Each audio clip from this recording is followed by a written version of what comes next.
السلام علیکم۔ اردو ادب کے معزز سامعین کو میرا سلام پہنچے۔ آج کی ویڈیو میں ہم بات کریں گے صنعت سیاقت العادات کے حوالے سے۔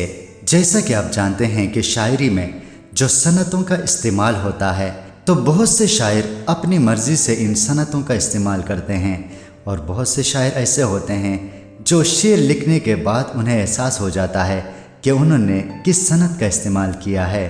سیاقت العادات وہ صنعت ہے جس میں شاعر اپنی شاعری میں تعداد کا ذکر کرتا ہے یا عدد کا ذکر کرتا ہے۔ مثال کے طور پر 10، 20، 50، 80 جو بھی تعداد کا ذکر ہو یا عدد کا ذکر ہو تو ہم کہیں گے کہ اس شاعر نے صنعت سیاق العادات کا استعمال کیا ہے۔ مثال کے طور پر چند اشعار آپ کی سماعتوں کی نظر ہیں۔ ایک ایک حرف کا مفہوم بدل رکھا ہے، آج سے ہم نے تیرا نام غزل رکھا ہے۔ راحت اندوری کے شعر میں ایک ایک یعنی عدد کا ذکر ہے، تعداد کا ذکر ہے، اس لیے اس میں صنعت سیاقت العادات کا استعمال ہوا ہے۔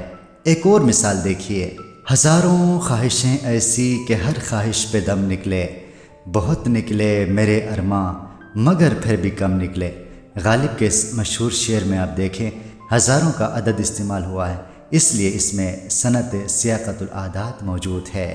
اب بہادر شاہ ظفر کا ایک شعر دیکھیے، کتنا بد نصیب ہے ظفر دفن کے لیے، 2 گز زمین بھی نہ ملی کوئے یار میں۔ اس میں 2 کا عدد موجود ہے، اس لیے اس میں بھی سیاقت العادات کا استعمال ہوا ہے۔ راحت اندوری کا ایک اور شعر ہے، 2 گز صحیح پر یہ میری ملکیت تو ہے، اے موت تو نے مجھ کو زمیندار کر دیا۔ اس میں بھی 2 کا عدد موجود ہے، اس لیے ہم کہیں گے کہ اس میں صنعت سیاقت العادات موجود ہے۔ معزز سامعین، یہ تھا ہمارا آج کا بہت ہی مختصر لیکچر۔ مجھے امید ہے کہ آپ صنعت سیاقت العادات کے متعلق سمجھ گئے ہوں گے۔ بہت شکریہ، اللہ حافظ۔